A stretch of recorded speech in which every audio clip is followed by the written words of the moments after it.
Radical. At the time of this recording, I don't have the comment that was hearted in front of me. But what I'll do is, I'm recording this now outside of home. I don't have access to my desktop because I'm out and about. But I'm recording this, and when I get back and before I do the final edit, I'll actually show you the comment that was hearted. And I got a comment hearted on an upload from 10 years ago, a decade ago.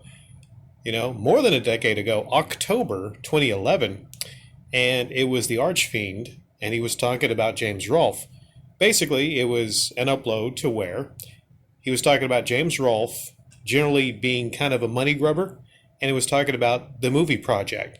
This is 2011, and at this time, this was right around the time where James was kind of like, building up steam on his channel, getting really big, I would say. And I wasn't paying attention at that time. Just for clarification, in comparison, I didn't come to YouTube and really heavily start watching videos until maybe, I want to say maybe 2013, 2014. Around the time of the Xbox One and the PlayStation 4, I was primarily looking up a lot of videos on the PlayStation 4 and the Xbox One. And then I would get in the message forums on GameSpot, and those were fun times. But I had been on YouTube, but I didn't pay a whole lot of attention to YouTube before maybe 2013, 2014 and whatnot. And mostly it was a lot of gaming videos back then that I was checking out. But this is a very important upload, I think, for its historical significance as far as, call-out uploads. Because if you look at it now in the comment section, there's a lot of people that are actually leaving comments on this upload, and they're apologizing to the Archfiend, believe it or not. Big fans of AVGN and James Rolfe are now apologizing to the Archfiend and telling him that we should have listened. We should have listened to you 10 years ago because you saw this stuff coming. You saw the ultimate sellout coming. The James Rolfe of today doesn't share much of any semblance to the James Rolfe of a decade ago. Because I've talked about before, James Rolfe, for all intents and purposes right now, currently, is a sellout. It's not to say he maybe occasionally doesn't have a nice upload, an angry nerd episode here and there is decent, But the thing is, he has sold out. If you go there now, on the Cinemassacre channel, you also don't see Mike Matei. You do not see Bootsy. You do not see basically all these people that were there back in 2011. So the channel has changed. The channel is vastly different.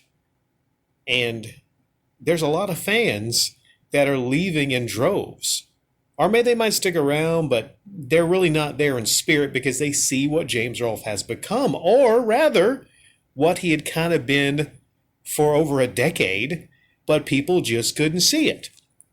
But the Archfiend, he could see it. He called James out. He saw it a decade ahead of time. When I'm listening to this, I'm like, okay, I'm listening to a lot of the same things I've probably said, but, in the past couple years, whereas this guy had been saying these things, and he had saw it. He was a big fan of James Rolfe. I'm not a huge fan of AVGN, personally. I'm not, I like some of the early uploads. I went back when I got into YouTube and I saw some classic AVGN. I thought, okay, that guy was a pioneer for his time. And that can't be taken away from James.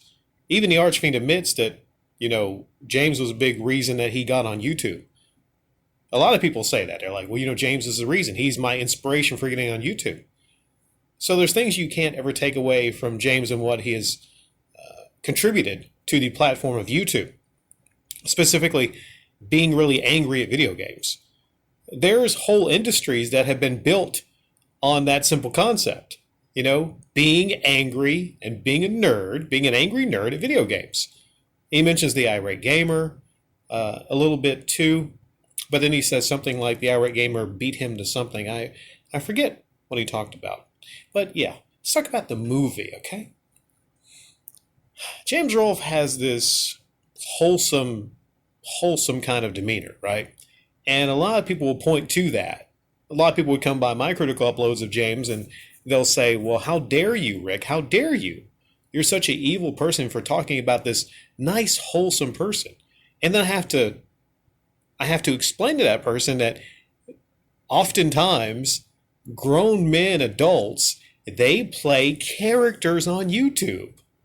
There's been so many people, you would not understand how many people have come to my channel, and I've opened their eyes to the fact that YouTubers are playing characters.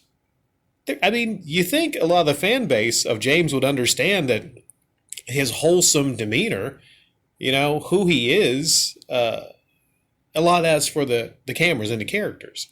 I'm not saying he's not like interestingly fun guy in real life. I don't know him in real life. But I will say it doesn't take a genius to realize that a lot of that wholesomeness is an act. Now, let's talk about the movie. No one that is a kind, decent, wholesome person who actually cares about their audience is going to try to get large donations from them for a personal vanity movie project.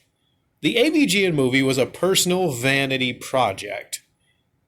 And I wonder how so many people, like, looking back, are at the time, especially at the time when e-begging was not, 10 years ago, people actually called out e-begging. Believe it or not, people actually called it out for what it was. Not just like the DSPs and the Wings of Redemption. No. Actual e-begging.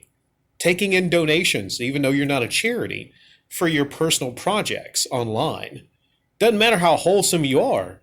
James did that. That's also part of the history. Not just him being a pioneer on YouTube, but him being a pioneer when it comes to e-begging and getting in donations for personal movie projects. Now, that was supposed to be a big thing. He was supposed to have that be his crowning achievement, but it was a dud. It failed. It was a failure. Many intents and purposes, that was a failure in his very own eyes.